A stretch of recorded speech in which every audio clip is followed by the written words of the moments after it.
Hello all, this is Professor Ford and this is your first makeup presentation in which I will be attempting to recreate some of what we would have discussed in the intensive through presentations like this and other tools. If you have any difficulty using this format or any questions about any piece of the content, you should feel free to call me, email me, stop by, grab me in the hall, whatever. All right, here we go.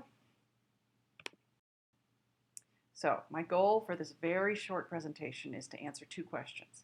The first question is, why set goals? Why do this at all? And in answering that, could be relying on some of the research from the goal setting article that I had you read for the intensive. So this should be largely review. The second question that I want to answer is, how do I get started? What are the steps I should take to set my own goals for the semester? And to get concrete about this, what we're going to do is look at some of the aggregate data from your self-assessment and use that to do a little practice setting goals for the entire class. So first, let's just take a look at those statistics. So this is simply average reported proficiencies right off of your part one of your skills assessment. So as you can see, the skills themselves, these are these big skills areas, are listed across the bottom. You should recognize those from the assessment tool. Now on the y-axis, that's the vertical axis. Those are the proficiency levels. No one scored anything below a 2. I simply lopped off the numbers between 1 and 2. So you can see starting from 2 and continuing all the way up to 6. So to orient you to what those mean, here's a little reminder. As you probably maybe remember, a score of 4 on the proficiency scale means that what you're saying is that you're able to perform this skill in a live environment as opposed to a classroom, a little bit of help. So a number 3, proficiency level 3, is a novice, and what you're saying with that is, I can perform this skill in a live environment, but only with a lot of help. So everybody scored themselves in the I can do this live range, which I thought was fascinating. So that means to me that you feel ready to do this work live. The question is, how much help do you need? That's good. Remember, though, that there's nothing wrong with being at the beginning of the skills progression process. That just means that there's still progress to be made during your legal education, and that's what we're here for.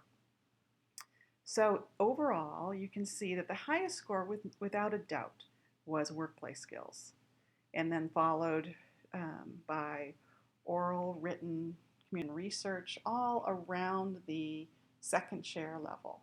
And the lowest by far was trial advocacy, where most people scored themselves below novice. That means, I don't quite feel ready yet to do this in a live environment.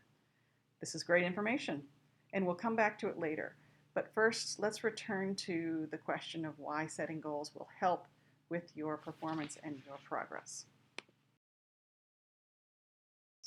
So first, what's a goal? So think about that for a second.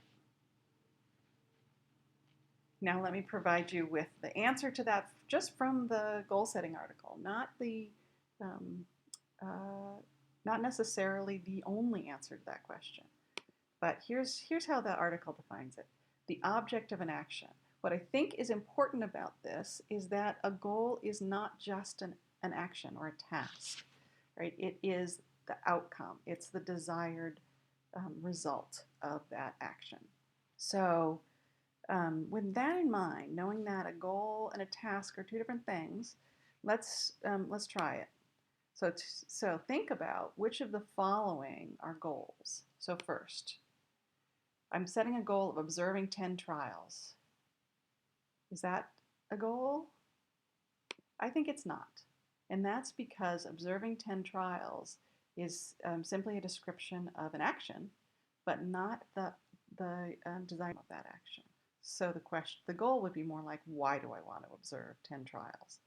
So try this. Improve my trial skills. That looks better? By the end of the semester, I will be able to conduct direct examination without help from my supervisor. Both of those, I think, are goals. One much more specific than the other, and we'll talk about that a little as we go. Okay, next question. Now that we've talked about what a goal is, what is goal setting? And here's what I mean by goal setting. What you're doing is intentionally creating a disparity between where you are now and where you want to be. And that creates certain cognitive um, features that increase motivation. So intentionally creating some dissonance between where you are now, where you want to be. So it requires you to assess where you are now in order to reach a goal that's going to be meaningful. That's why I had you do the skills assessment. And again, so let's look at the class as a whole and think about where we ought to focus as we're talking about setting goals. You can focus anywhere. You don't have to focus on the area in which you are the least proficient. It's simply a question of where do you want to make progress? Where do you want to be sure to make progress this semester? I should say you're going to make progress in 1,000 areas in addition to the 2 or 3 goals that you affirmatively set this semester. So for our purposes, I am going to choose trial advocacy. And we'll come back to that and use that as our area for goal setting. Before we do that, one more bit about what works. So what's the mechanism? Why do goals improve performance? And there are a few things we know empirically. First, we know that when you set a goal that's sufficiently meaningful and aggressive, it improves your focus, right? So it makes it possible for you to stay working on a particular issue for longer and in a way that's more directed.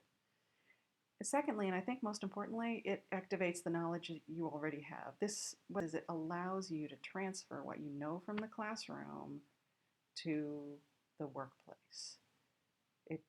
Or at least facilitates that. We also know empirically from the research that it increases your persistence. You're more likely to stay at it longer. And it inspires increased effort. So those are all good things. Next, what works when we're designing the goals then? What things should we keep in mind? So I suggest you keep 3 things in mind. The first is difficulty. You should set your goals aggressively, realistically, but nonetheless aggressively. We know that level of performance is correlated in a linear way with the difficulty of the goal set. So the more difficult the goal, the more likely you are to experience a bigger jump. That said, again, be realistic. Be achievable. You want to succeed. Next, you want your goal to be specific. So do my best won't work to enhance performance. So it should reference particular outcomes, particular skills that you want to improve. Finally, it should be concrete. That is, you should know when you've done it. So when I say measurable, I don't mean that it necessarily needs to be measured in numbers, just that you should know if you've succeeded or when you've succeeded. Okay. So what kinds of things can get in the way? Not too surprising, right? If you don't have enough feedback, if your commitment to the goal is loose, if you lack the control to actually make the goal or make the tasks that will allow the goal to be reached happen, and if the goals are set beyond ability. So what I've done is tried to help you with each of these things. Feedback issue. Use the feedback prompt on the skills assessment. It's a little box that just says, what's the feedback plan? You and your supervisor should talk about that and be really concrete. We're going to meet every week on Wednesday. We're going to meet every day at noon, whatever it is, write it down. Next, the loose commitment. This is why I have you write the goals down and then sign them. And your supervisor signs too. Now I should say, to be really clear, you don't have to sign. You can do that simply by initialing on the computer, making it easier to upload. On the issue of control, If um, if there's if you're experiencing barriers in your workplace, if you're not getting the quantity or the quality of the work that you need to get to your goals, talk to me. Let me know. I can help. And then goals set beyond ability, use your skills assessment as your guide. You're probably not going to jump 3 proficiencies, but on the other hand, don't sell yourself short. You can do probably more than you think. Okay, so let's get warmed up for doing your own goal setting. So let me assume first that we're going to focus on the lowest scoring area, the trial skills area. So what I've done is to then break down that area into the individual skills that were assessed on the skills assessment form. So here's what you can see. The lowest scoring skills area was cross-examination. Pretty close there is the discovery skill. And then right in there is direct examination. So the question is which of these to focus on or some combination. And I'm not going to answer this question for you. Here's your assignment. Take a look at the data that I've just given you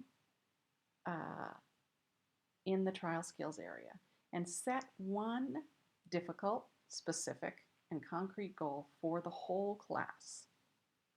And once you have that goal written down, post it to Canvas. I'll have a discussion section set up for that purpose.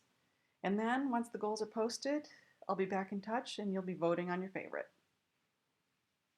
So one last piece on your individual goals as opposed to the class goals. Here's the nitty gritty. So once you've set your 3 goals, maybe 4, 2 is okay, write them down on part 2 of the assessment tool. My suggestion is you review those with a colleague or a friend or talk to me, but just test them out with somebody. Make sure they kind of make sense. And then meet with your supervisor. Talk over the goals, the tasks, the feedback plan, and then completely fill out part 2, initial it, important, have your supervisor initial it or authorize you to put their initials in, and then post it to Canvas and you're done. All right, good luck everybody. Be in touch if you have any questions. Thanks.